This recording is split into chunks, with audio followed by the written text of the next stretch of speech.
The show starts in 10,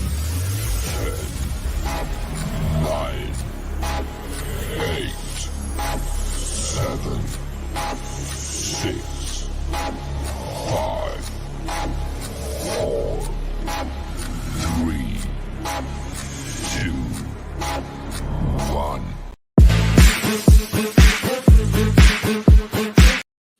Ladies and gentlemen, welcome back to Invest in Yourself, the podcast series. I am, of course, your host with the most, Phil Better, and I'm very happy to have an amazing guest that I was talking with a couple weeks ago. Getting him on the show was hard. Scheduling was impossible, but he made it possible. Arys is here from the Who and How ClubPodcast. Arys, thank you so much for being a guest. Hey, thank you, sir. Welcome. Thank you for having me. I'm so used to, usually I say welcome to the club on my show, so it's like force a habit, but thank you for having me, Mr. Phil. It's a pleasure. It's a pleasure. And you're welcome to say welcome to the club. This is technically an extension of your podcast. We talk about you, your podcast. So with that being said, why don't you give us a quick introduction about who you are and a bit about your podcast? Sure, thank you. Who I am, I'm an individual who loves to create. I define myself as a creator, all around creative. You know, I look at everything as art. So I don't necessarily define myself by what I do, but what I do is an extension of who I am, and who I am is forever changing, forever growing. It's all about self-discovery, and you know, that's what the Who and How Club represents: who we are as people and how we became the who's that we are today. So not necessarily what we do and defining ourselves based off of that, but sort of bridging the gap between all of that and how we really, you know, looking at ourselves and how do we really define ourselves, you know. So that's what the Who and How Club represents. That's who I am. You know, I'm a guy from Toronto who you know, I grew up in foster care and sort of worked my way up the ladder, getting into the social services field, serving the homeless population. And I love to give. And I try to bridge what I do for work and my artistic world together, because I feel like there are many ways to do that. So yeah, that's how I keep myself busy. I love that. I love that. And I love you're saying it's not, we're not defined by what we do. Mm-mm. You know, like you're a creator, so that means you're open to everything. Like someone's, their job doesn't define who they are, and I love that. It shouldn't. It shouldn't. A lot of No. people do, you know, Yeah. but that, I think that's where we fall short, and we have to kind of start thinking about those kinds of things, you know.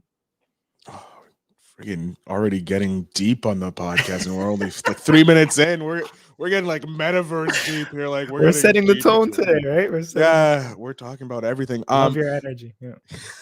Oh, your energy is always phenomenal. That's why I really wanted you on the podcast. What was it about podcasting specifically? So you said you're a creator. So being a creator, you can do like music, you can do artwork, you can do programming, graphic design, a whole bunch of things, video. What was it about podcasting that drew you in? Like, what was it that sparked that said, yeah, this is the domain I want to play in to help create my art?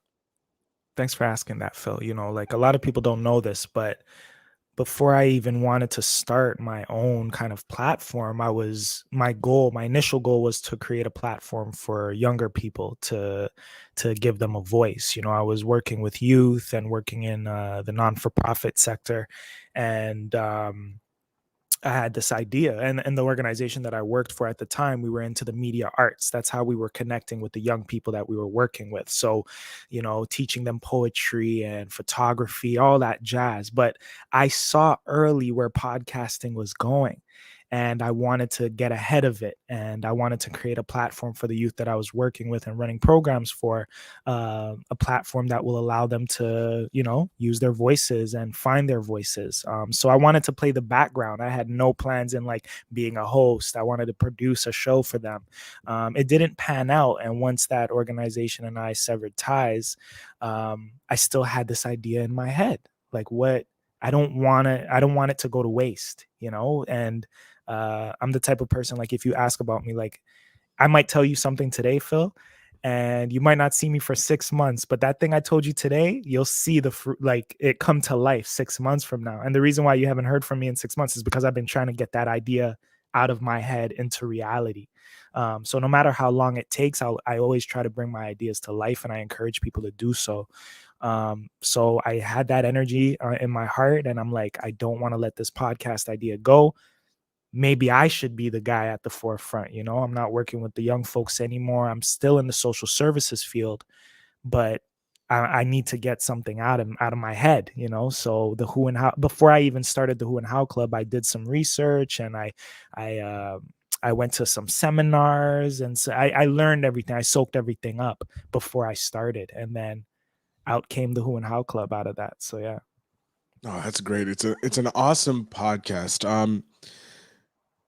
How did the name come about? Like the Who and the How Club, was that something that just like you were, because I know I was talking with a few podcasters, Mhm. pardon me, and the name of their podcast popped up in just a conversation. Like one Mm. was like underrated podcast, and they're like just talking. Then someone said, "This is such an underrated movie," and they're like, "That's the name of our podcast." Mhm. Or for me, I'm being narcissistic and naming my podcast the Phil Better Show for my first time. How did your name, the Who and the How Club, pop up? Was it something that you used to have with these, like the people you used to work with, like the kids in Yeah. the programs? Like, did you have that No, secret little club, or how did the name come no. about? No, the name for their show and the platform that I was planning to create was it was like we were like the Black Rose Collective. Ooh, And it was very dark and deep, and very emotional, emo stuff, but it was like we were just a bunch of dope creatives, and I was at the helm. Um I don't think a name for their platform, actually, if it did, I don't remember it. But after that occurred, or it didn't pan out, and I was sort of solo in this creative journey or podcast journey, I just started thinking about my life and my journey. I instead of thinking about theirs, I flipped it and started thinking about mine and asking myself, who am I? That would always come up in conversation with people that were in my circle or my relationship at the time. We would always have these healthy debates about who we are as people, and who I am, what has made me who I am today, and just kind of picking people's brains on these concepts that a lot of people don't really dive into because we're so busy with the day-to-day 9 to 5. We're so disconnected from ourselves. Forget being disconnected from other people. We're disconnected from ourselves a lot of the times, and we don't think about these things in depth. So who I am came up, and how I became who I am was always a subject that would come up. So I wanted it to be inclusive, but also exclusive at the time. So what's more exclusive or inclusive than a club? Like, mhm. it's a collective. It's something that you could feel that you're a part of. You're a club member of this type of platform, or this concept, this theme. Like, only the real ones will get it. If you know, you know. And if Yeah. you don't, that's okay too. We'll make some space for you so that you can join. So that's how that came about. Oh man, I love that. I love it that you made it like exclusive but also inclusive, because you're like, if you're like you said, if you know, you know, if you don't, we're still willing to tell you. Teach I you, love yeah. that, and Guide teach you. you, guide you, show you. And I want to learn from you too. Like, you have something to teach me, and that's what it represents. It's like we should all be able to, even if we're strangers, we should be able to sit down and communicate with each other, because I'm sure there's something we could learn from one another. But who has time for that nowadays? We got to create Yeah. spaces like yours, like mine, that allows conversations like the one you and I are having today to happen. So yeah. No, I love it. I love that we're doing something very similar. Like, Hmm. yes, you're getting to know people on a more deeper, spiritual, emotional type level, where I'm trying to learn about their passion about podcasting, or have their Hmm. teaching my audience about it. And the same goes for my other podcasts. I'm learning about them in a specific niche, a specific world that they live in. So I love Yes. that. Yes. Yes. I love that as well. It's good. Um, what? How, you've been podcasting for about just over a year now, if I'm not mistaken. About close to 2 years 2 years. now. Yeah. About two. two Yeah. years now. Um, what are some of maybe like some pain points that you've hit that you weren't expecting when you first started this journey? Mm. When you say pinpoints, do you mean like some challenges, or just Some even? challenge, yeah, some Yeah. challenges that you may have like. not initially thought were going to be popping up. Like I know a lot of people when they start their podcast, like, oh, this is going to be amazing, and then they don't realize how much work is actually in it. Because like Yes. this part here, the recording, talking with the people, like this is what everybody thinks podcasting The is, and fun then they part. actually the fun part, the actual fun, and then they find out no, there's the editing, there's the hosting, there's the show notes, The there's posting, the promotion. Oh my god, the promoting, scheduling, all of that. all that stuff. So yeah, well, what was a pain point that you weren't initially aware of that just popped up and you somehow solved? I think you and I kind of touched on this the last time we were introduced to each other, but this is, I don't know how to put it in words other than saying like, putting it into words, sorry, other than saying like, I had no idea that the first round, like there would be more than one round with my idea. So like the version of the show or my platform has evolved, but initially it went through 2 renditions, and that was something that I wasn't expecting. Like you have to, it's all about discovery. Like, what do I want this to really represent? Do I need a co-host? Do I need a bunch of hands and hands in the pot, or am I enough for this idea that I created? It's my baby. I had no idea that I would go through 2 renditions before I got to the space that I'm at right now, which is such a healthy and comfortable space. And it has done nothing but propelled since I made those tough decisions by like removing certain people that were involved, or just trusting myself to go with my ideas and, bringing this thing, giving it legs, So I had no idea that it would be that challenging in the beginning, because I thought I needed others involved. I thought I needed other people's perspectives. I thought I needed, their resources. But I figured it out on my own, and now I'm happy, and my baby's happy too, So, and other people are happy babysitting my baby, like like I raised a good child, and I'm a single parent. But I Oh had god. I was trying to co-parent in the beginning, and it's like, nah, these aren't good parents to have around my child, So that was something that was a bit it was a learning experience. There we go. Yeah. And for those of you that are just listening and not watching this on YouTube, Arys has had the biggest smile on his face while he was talking about like his baby and all this. So as podcasters, these are our children. We're raising children because we're learning, just like our parents were learning when they were raising us. Or if you're a parent of a child, you're raising a child, there's difficulties that come out, but you're so proud when certain things happen. Like you get that episode that you're like, oh, I'm not really sure about this episode. You drop it and it's like one of your biggest episodes. People are like responding with it, and you're like, but what?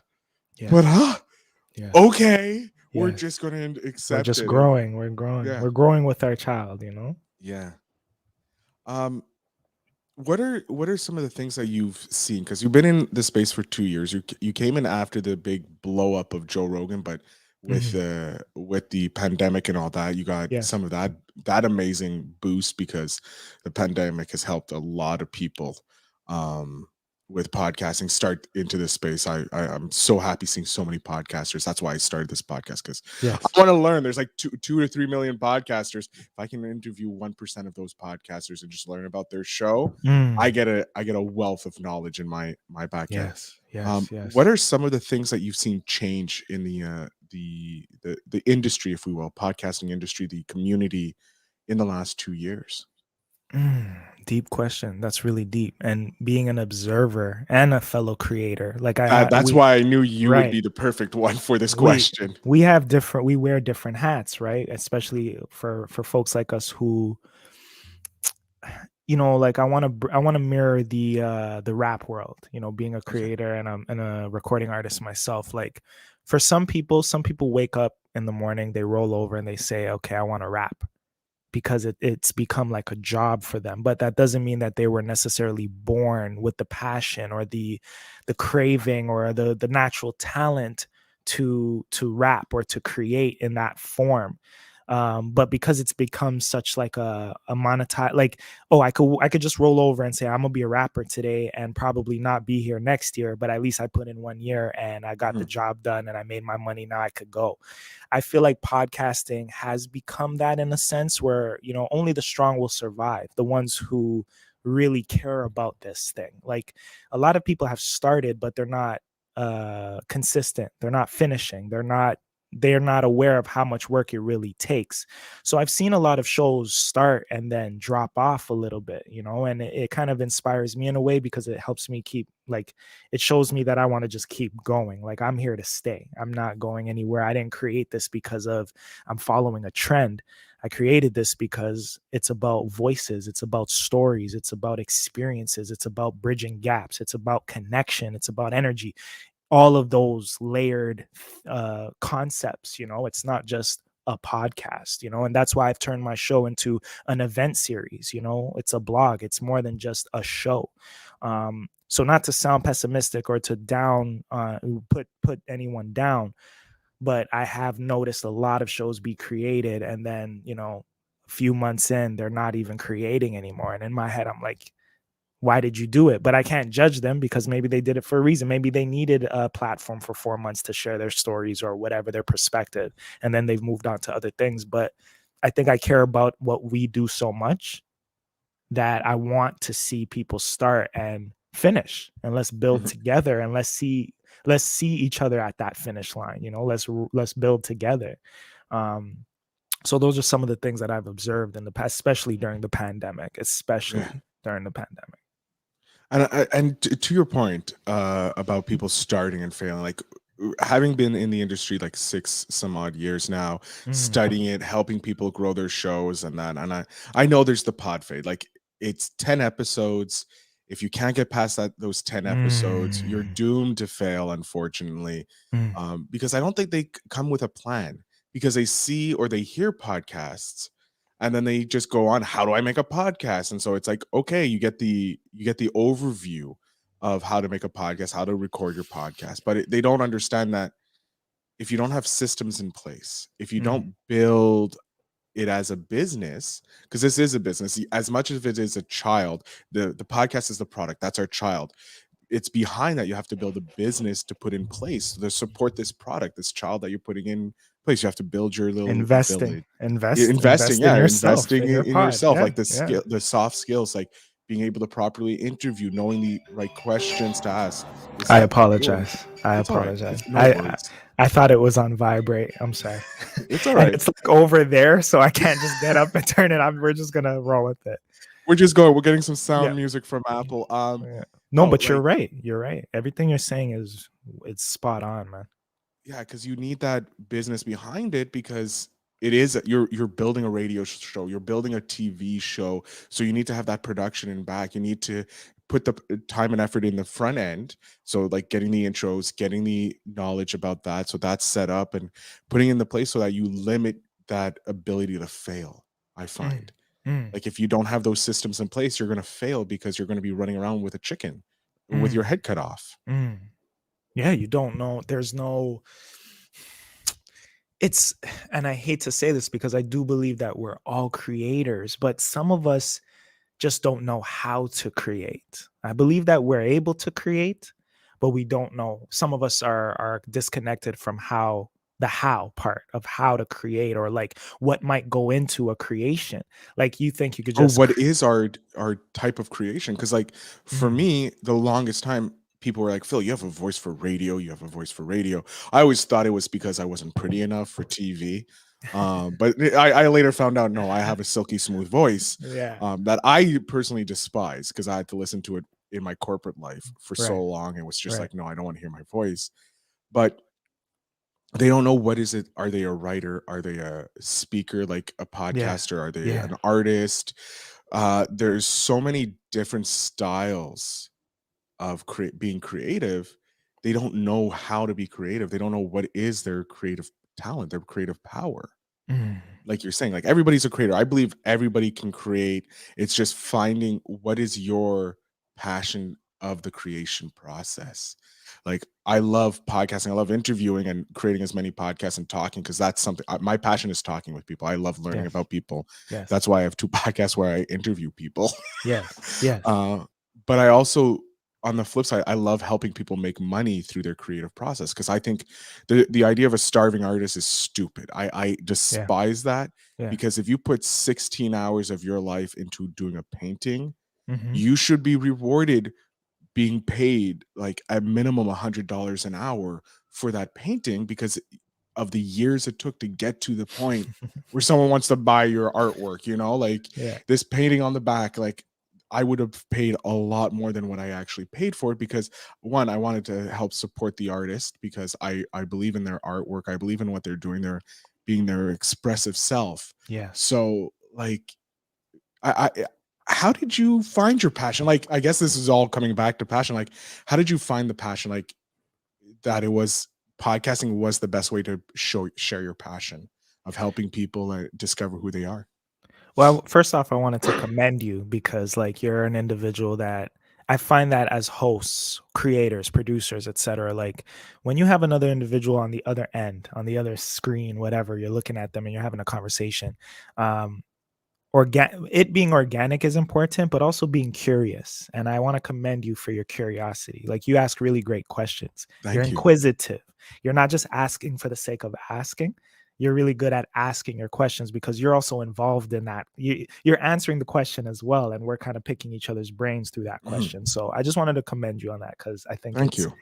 I like speaking with you. Like I feel like we're speaking together, not like you're just asking me these It's not an formulaic. interview. It's like a Yeah, conversation. it's We're a both adding conversation. to it. Exactly. So I just want to commend you on that. But um, as I mentioned earlier, it's like before I got into it, I did my research. I got involved.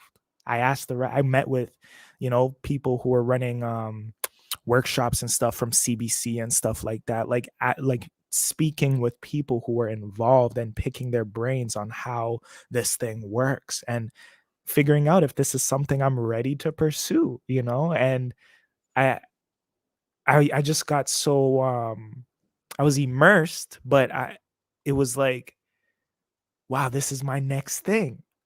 Like the discovery was so inspiring in itself because it's like, whoa, this is my next thing. Like I'm more than just a recording artist. I'm more than a model. I'm more than a social services worker. Now I can have this title under my belt, And now I'm also excited for the next thing. That like it doesn't stop, but you have to figure out if it's something that speaks to you. Like if this is something that you were born to do, And I feel like I was like speaking, picking people's brains. People, as much and no disrespect to anybody in this world, I have my disdain for people sometimes, Oh yeah.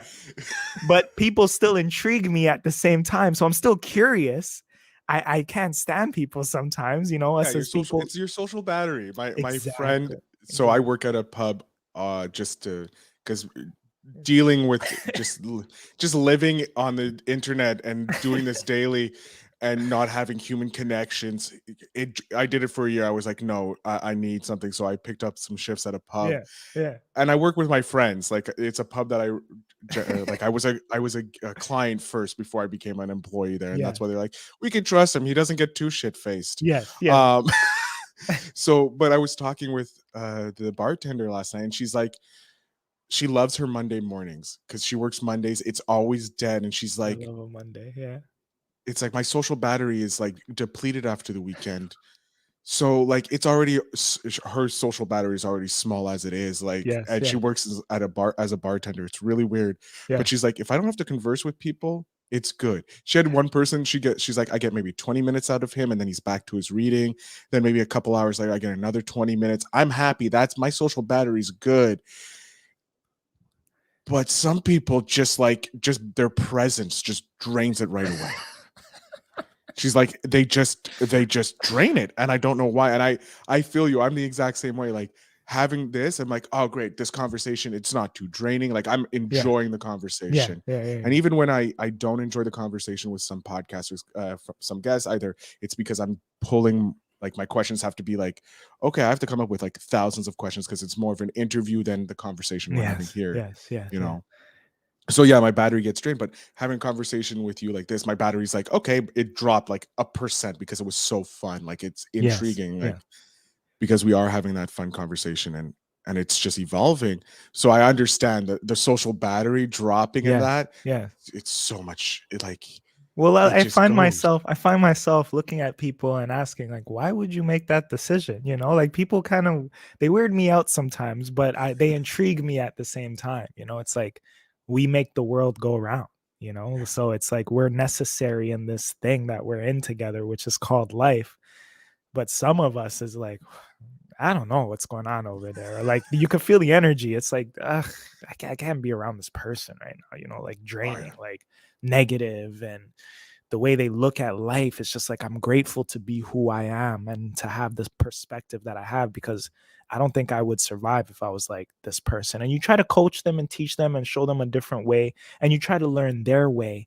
But, you know, without them, there would be no us. Like it's just like the Tin Man, like in Wizard of Oz. Like the person who has no heart, that's your example in front of you to keep having a heart. Yeah. Like we need examples in front of us of what not to be in life so that we could be better than that. Yeah. Do you get what I'm saying? So like Oh, fully, there's fully. there's a purpose for all of us, you know. Because what you're saying is something like for me, I've always tried to be a positive person, but the last like I'd say 5 years of my life kind of got just progressively more negative, and that just because of what Challenging. yeah, Challenging. way Yeah. challenging. And I saw where I was, and I was in therapy. I was in Mhm. therapy 2020. I had a burnout. I talked about it a lot, but I was in a therapy session and I was talking, and then I just had this realization like I'm complaining a lot. And it's okay to Mm, complain. Like mm, complaining is fine. mm, But I was complaining a lot, and I was like, this has to change because mm, like I was reading books on laws of the law of attraction, how business people and like keeping this positive mindset. I'm like, this is a lot of negativity. Like I mm. know therapy is a place where you can get out your therapy, but I was like, this is not healthy because I'm always in this mindset. Damn. And so I just started doing little things to start putting myself in the positive mindset so that I would have a better life and become a better version of what I was, because obviously what I was doing was not good. Mm. So I think like, and you can take, I took that lesson into into podcasting, because I looked at what I was doing with my podcast and I was like, this isn't working. So I need to figure out. And so I started learning by interviewing other people who were successful and learning from them and following them. Do you have maybe someone who has been a mentor to you for your podcasting journey or your creative journey in a whole? Before I ask that, because I don't want to get away from what you just said, Oh, I dang have it. a question. I have a question for you, because Certainly. yeah, you think you're not gonna escape from me that Hopefully easily like today? swimming away. No, no, no, that doesn't work with me. But we're both creators, right? So Yeah, we know the you're thing. also a host that interviews Yeah, people, we so know that the doesn't thing. help as well. Can you share? I'm sure you've probably shared, right? But Mhm. could you share? You know, I started therapy last year for the first time in my life in 2021. So you're ahead of me, because you started the year prior. But what was like one challenge that made you realize like, yo, I need to maybe, you know, get into therapy or start something to start bettering myself? Like, So what was one of those challenges that you were going s- through? so I've always known I needed therapy. Hmm. It was always like, oh, I don't have the money for it. That was Hmm. my excuse. I don't have the money for it. I can't do it. I don't have the money. I don't have the money. Hmm. And like I worked for a very successful financial company, like one of the major banks here in Canada, and it was part of my package that I could Package, yeah, go yeah, to therapy. yeah. Like I would pay and then I would get reimbursed 100%. Don't have to worry about it. And obviously with the Canadian government, because we're both Canadian, we get it at the end of the year at taxes, but we need to have the cash beforehand. Mhm. So I had the straw that broke the camel's back was an argument on my birthday in 2019 over Christmas ornaments with my mother. Right? Like it's my birthday, supposed to be a happy time. It's Christmas ornaments. Christmas is supposed to be the happiest time of life for, people who celebrate it, and you're with your family. And my parents had downsized, so they were like, "Okay, we don't need all these Christmas ornaments, so we're going to give it to the kids. You guys split it up." And it, for some reason, something was said, and I just exploded. I just exploded. My dad's there, my brother's there, my nephew's there, my brother-in-law's there, my sister's there, and I exploded, and like it was not a good thing. And then my parents were like, "Okay, you need to go see a doctor." And so I first went to see the family physician, and he's like, okay, we're going to try you on these antidepressants. Like, we're going to start there, see what it is. And then it was like, yeah, 2 months of that. I was like, yeah, no, I need to Damn. get away from work. I know it's my work being toxic and all that, because Yes. I had just thrown myself into work because I had finished a relationship. Yes.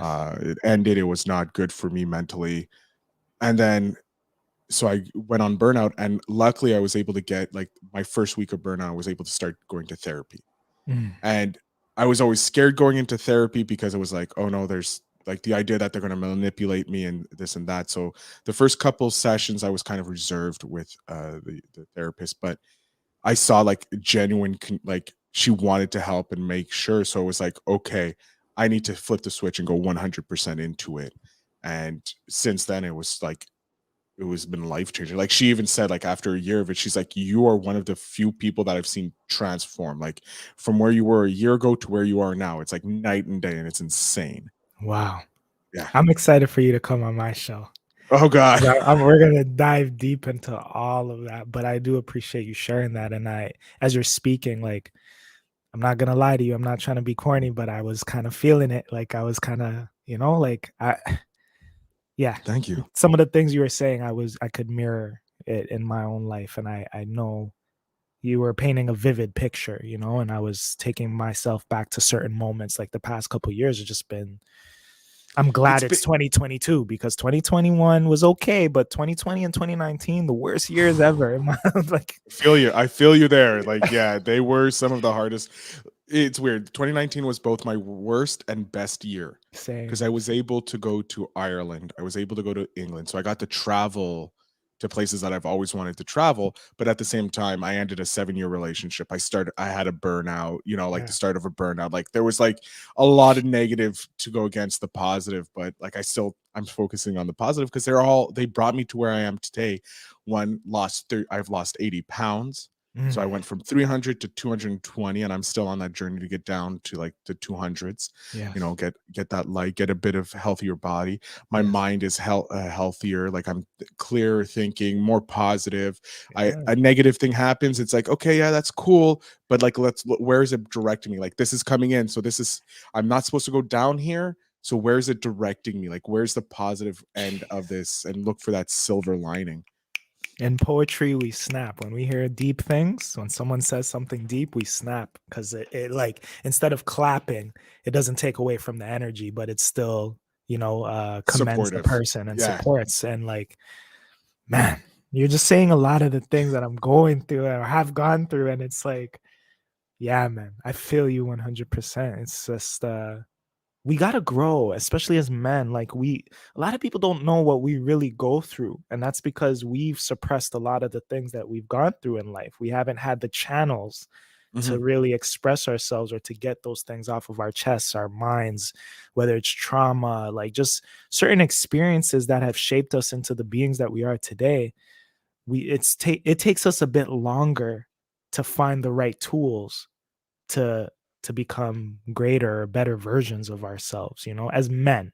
And that's not to take away from women. I know women have their struggles as well, but like, it's a bit hard as a man, like, to go through these types of struggles and not have the tools to, who's teaching us how to deal with these things? Well, all our lives we've been taught, like, do not deal with these things. You're a man. You're a man.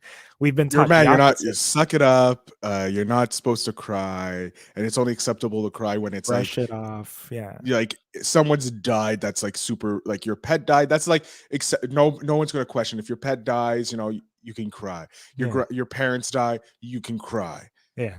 Your child dies. Like, knock on wood, it never happens. Yeah. Like, you can cry. But anything else, like, you stub your toe, you break an arm, you're not supposed to cry. You're supposed to look at it and go, this is what it's perfectly normal, and put it back into place, like the John Wayne's mentality, and which is very negativity and hurts. Like, yes, you can be a John Wayne, but you also need to be able to touch and balance off, like the yin and the yang. Yes. Yes. Perfect.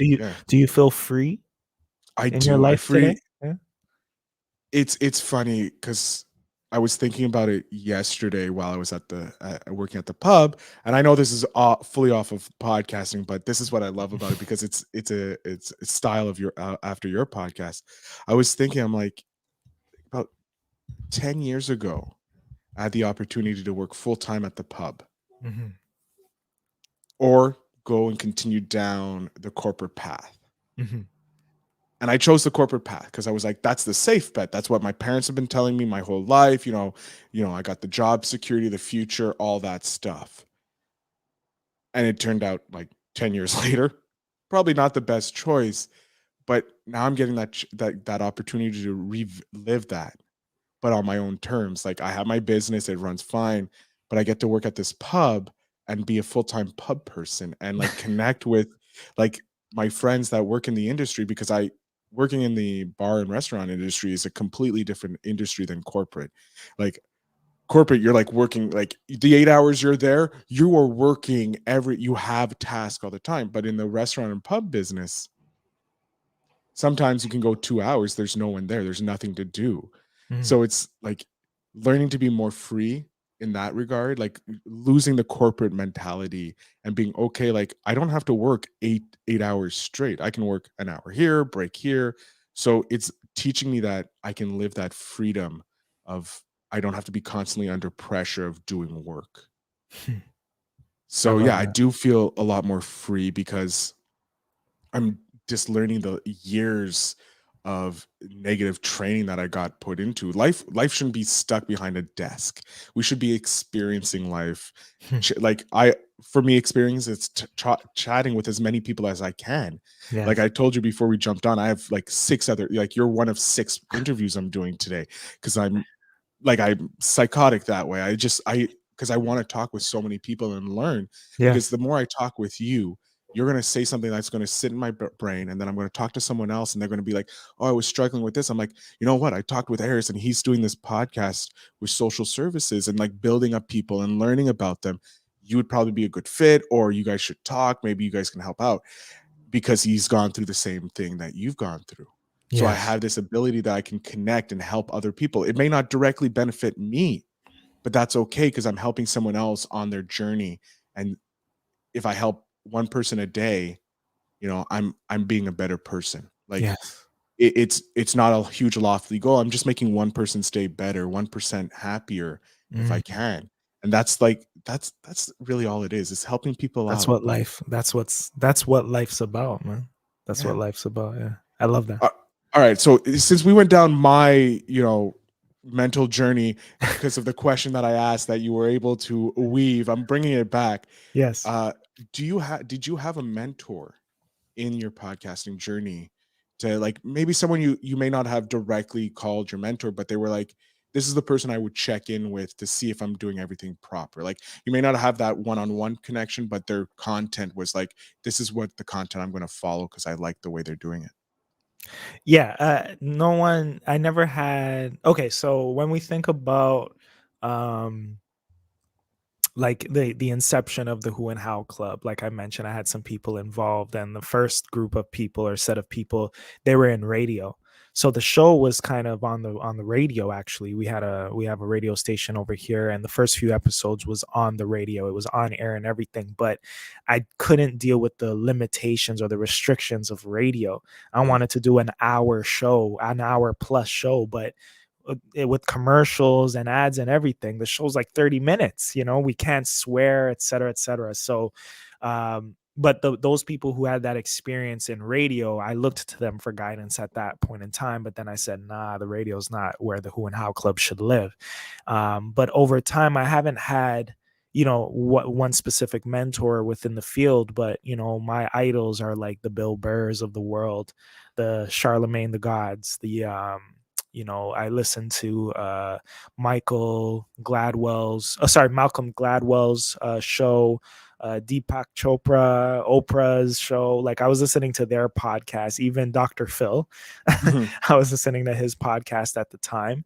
And but really Bill Burr was like my first introduction to podcasting, and he's been an idol of mine. And I just listen to them religiously. Like every Monday to Sunday, I have my podcast lineup of what I'm listening to, who I'm listening to. And it's just like a weekly show you would watch on TV. Instead, we're just listening to them. So I consider those individuals my mentors. I've never been a Joe Rogan fan in this platform or in this medium, but I loved him in like news radio. That's when I first met Joe Rogan, right? With Same here. Dave Foley and all Oh, those like God. stars, you know, like Phil Hartman was in there.